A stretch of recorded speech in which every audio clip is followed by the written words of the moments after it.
Hello friends, this is Karthikeya Singh working as an assistant professor in School of Management Sciences, Varanasi. As we have already covered the first part of the first unit, now today we are going to cover the second part of the first unit. So let's move ahead. This is the first unit, and in this first unit, today we are going to cover the second part of it, objective of research. Let's move ahead. So these are the basic objective of research, and we are going to cover it one by one. Objective of research can be dealt with four important points like to explore, to describe, to diagnose, and to establish causal relationship. But now try to understand each and every basic terminologies: to explore, to describe, to diagnose, and to establish causal relationship. So let's start with to explore. When you have several options means you may have several problems, several solutions, and even several hypotheses. And if you want to get clarity on this, out of those several problems or those several solutions or several hypotheses, if you want to reach to the best possible option,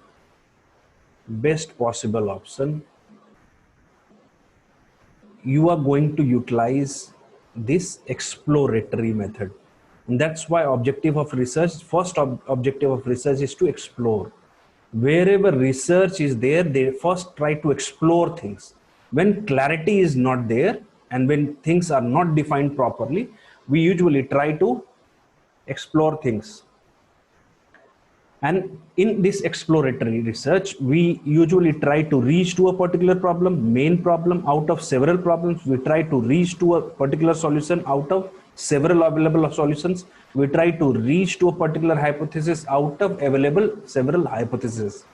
For example, which we have taken in the first part of this particular unit of handloom weavers, like problem of handloom weaver is there. Like in Varanasi, handloom weavers are struggling with their performance, and the main reason for it is the market accessibility. They don't have the market access. That's why these people are struggling. So if we want to reach to this particular problem, we have to negate the problem of infrastructure. We have to negate the problem of infrastructure. We have to negate the problem of electricity. We have to negate the problem of skill. We have to negate. So several options or several problems are there. Out of that problem, we are trying to reach to the main problem, which is market accessibility. And that's why out of those several problems, we reach to a particular problem. And this entire process is going to be called as exploration.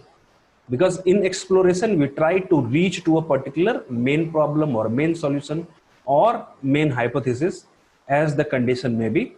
And what is the reason behind this? We try to reach to a best possible available option, and we reach to that best possible option through exploration.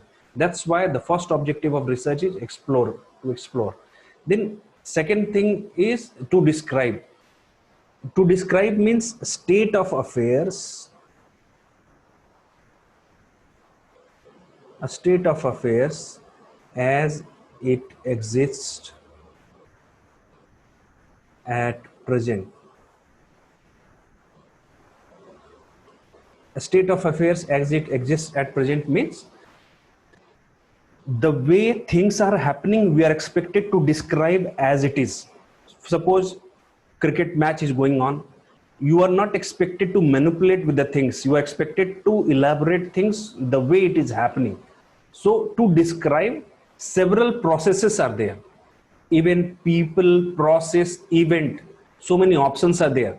So if people, process, or any event would be there, we are going to describe it as it is, and we are not going to play with the variables. That's why the second objective of research is going to be called as to describe. Here we just describe the things the way it is happening. Means no manipulation of the variable is taking place. We are just elaborating things the way it is happening. So even if it is people, process, or event, we are going to describe as it is. The next one is to diagnose. Diagnose means there are certain parameters, and we match that parameter with the performance, and we come out with the result. How does this happen?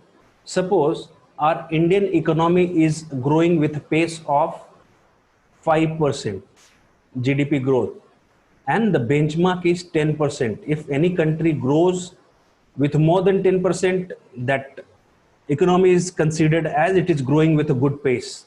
But if it is growing with a 5% rate, that means it is not doing well. So what is the benchmark for it? This 10% is the benchmark, and we compare our actual performance with this benchmark and say that as it is not performing up to the 10% level, that means Indian economy is not doing well.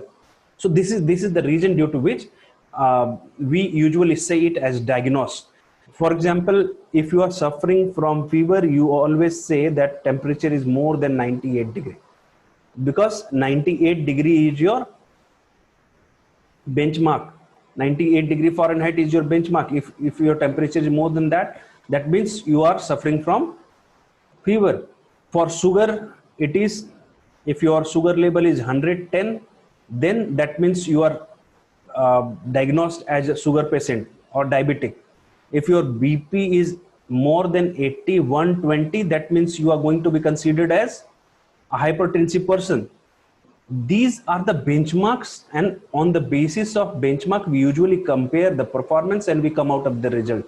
That's why it is going to be called as to diagnose. The third objective of research is to diagnose things.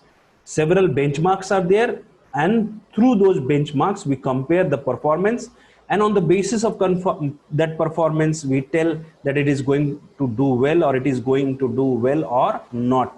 So this entire process is going to be called as to diagnose. So there are three important objective of research. The first one to explore, second one to describe, third one to diagnose, and finally establish causal relationship. Suppose if any particular event is happening, there must be certain reason for it. So we try to correlate things. For example, if you consider event as your exam and your performance is going down, so there must be certain reason due to which your examination performance is going down. So we try to relate event with the reason, and we try to find out the reason due to which any particular performance is going up or going down.